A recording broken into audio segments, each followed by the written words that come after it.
শ্রীরামপুর পুরসভার পরিচালনায় Serampore heritage and tourism festival অনুষ্ঠিত হচ্ছে পশ্চিমবঙ্গ সরকারের পর্যটন দপ্তরের সহযোগিতায় এবং ডেনমার্ক সরকারের সহৃদয় আনুকূল্যে। এবারের যে বড়দিনের যে উৎসব কার্নিভালের রূপ নিয়েছে শ্রীরামপুরে।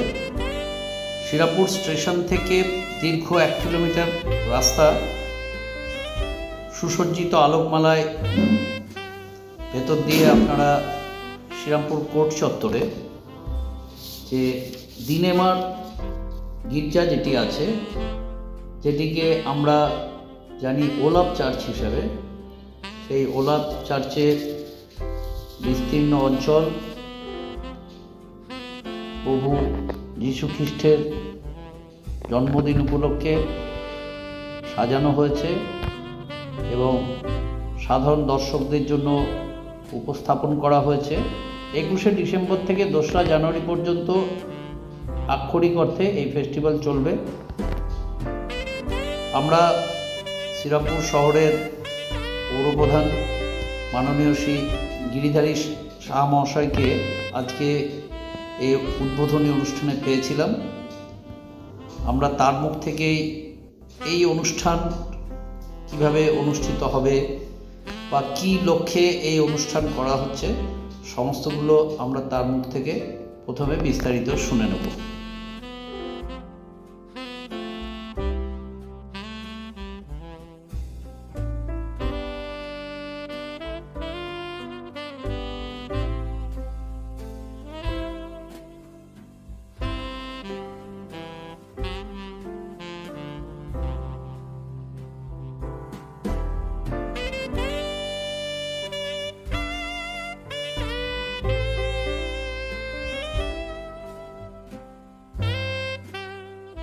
আজকে আমরা শ্রীরামপুরে এই প্রথমবার শ্রীরামপুর হেরিটেজ অ্যান্ড ট্যুরিজম ফেস্টিভ্যালের বা উৎসবের শুভ সূচনা মাননীয় মুখ্যমন্ত্রীর হাত ধরে হলো।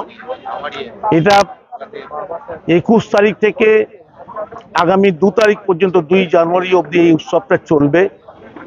এই উৎসবটাকে উদ্দেশ্য হচ্ছে শ্রীরামপুরের ঐতিহ্য যেগুলো আছে সেগুলোকে সাধারণ মানুষের কাছে তুলে ধরা, শ্রীরামপুরবাসীর কাছে। এবং শুধু তাই নয়, যারা নতুন প্রজন্ম, যারা অনেকেই জানা শ্রীরামপুর ইতিহাসে কি কি আছে। শ্রীরামপুর একটা ঐতিহাসিক জায়গা, এখানে মাহেশের রথ পাবেন, জগন্নাথ মন্দির পাবেন, রাধাবল্লভ মন্দির পাবেন, ওলাভ চার্চ পাবেন, ডেনমার্কে বিভিন্ন রকম তাদের সৌধ আছে এখানে পড়ে। অতএব এগুলোকে সামনে রেখে সাধারণ মানুষের মধ্যে তুলে ধরা। শ্রীরামপুর কলেজ সবচেয়ে প্রাচীন কলেজ, শ্রীরামপুরে প্রথম বাংলা হরফ ছাপা হয়েছিল, শ্রীরামপুরেই তো প্রথম। এখানে ধরুন বিভিন্নভাবে মানুষ এগিয়ে এসেছিল, সেগুলোকে সাধারণ মানুষের কাছে নতুন করে তুলে দেওয়ার জন্য আমরা 10 দিন ধরে উৎসব করছি। এবং এই ঐতিহ্যগুলোকে নিয়ে কতগুলো আমরা সেলফি জোন করেছি, যেখানে নতুন প্রজন্ম ছেলেরা ছবি তুলবে এবং তাদের কাছে থাকবে স্মৃতি হিসাবে কি শ্রীরামপুরে কি কি ঐতিহ্য আছে। এই উদ্দেশ্য নিয়েই আজকে আমাদের এই উৎসবের শুভ সূচনা হয়েছে। আশা করি সাধারণ মানুষ প্রচন্ড সাড়া পাচ্ছে, বিভিন্নভাবে মানুষ আমাদের ফোন করছে বিভিন্নভাবে। তাই আমরা আশা করি এটা ভালোভাবে এই উৎসবটা হবে এবং সবাই এতে সামিল হবেন।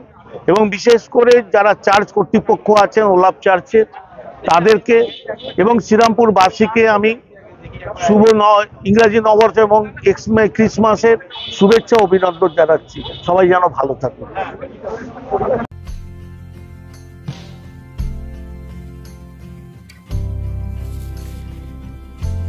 ওলাভ চার্চ, এই ওলাভ চার্চের নামকরণ নিয়ে বিস্তর মতামত পাওয়া যায়।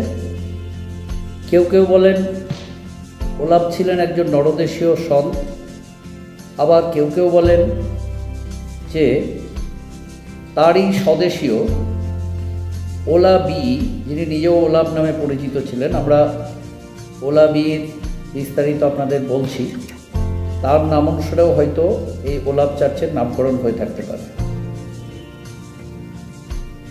ওলাবি, যিনি ডেনমার্ক এবং নরওয়ের সংযুক্ত রাজ্যের প্রধান হিসাবে নিযুক্ত হয়ে 1776 খ্রিস্টাব্দে শ্রীরামপুরে এসেছিলেন। শ্রীরামপুর সেই সময় ফ্রেডরিক টকন নামে পরিচিত ছিল। এবং 1776 থেকে 1805 প্রায় 30 বছরের শাসনকালে এই ওলাবি তার আমলেই কিন্তু শ্রীরামপুর একটি সমৃদ্ধ নগরীতে পরিণত হয়। 1800 খ্রিস্টাব্দে ওলাবি যিনি ওলাব নামেও পরিচিত ছিলেন, শ্রীরামপুরে প্রোটেস্ট্যান্ট নাগরিকদের জন্য একটি লুথেরিয়ান চার্চ নির্মাণ শুরু করেন। কিন্তু 1805 খ্রিস্টাব্দে ওলাবির মৃত্যুর ফলে তিনি এই চার্চের সম্পূর্ণ নির্মাণ কার্য দেখে যেতে পারেননি। এই চার্চের নির্মাণ কার্য সম্পূর্ণ হয় 1806 খ্রিস্টাব্দে।